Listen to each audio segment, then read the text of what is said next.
করতে যাচ্ছি সেটা হলো স্ট্রাইকিং। স্ট্রাইকিং মানে কি বলো? স্ট্রাইকিং মানে আঘাত করা। তো আমরা জানি হ্যামার, হ্যামার হচ্ছে হাতুড়ি, যেটা দিয়ে আমরা কোনো কিছু আঘাত করি বা নিবদ্ধ করি আমাদের দেওয়ালে। সেরকম স্ট্রাইকিং রুলসের মধ্যে অনেকগুলি ভাগ আছে। কি কি ভাগ আছে বলো? না চিজেল কি করে?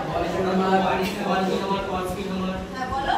বল পিন হ্যামার আছে আমাদের এক নম্বর, তারপরে ক্রস পিন হ্যামার আছে, আরো একটা হ্যামার আছে যেটা খুবই ইম্পর্টেন্ট, সেটা ক্ল। ক্ল হ্যামারের কাজ কি?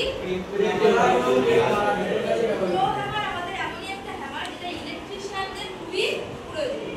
কারণ কি না, ক্ল হ্যামারের এক সাইড যেটা প্লেস আছে সেটা দিয়ে আমরা কোনো কিছুকে আঘাত করি, দেওয়ালে নিবদ্ধ করি, আবার যখন আমরা সেই পেরেকটা কোনো উড বা কাঠের থেকে তুলবো তার পিছনের যে ক্রস শেপের আছে সেটা থেকে আমরা সেটাকে তুলতে পারি। তো এটা হচ্ছে ক্ল।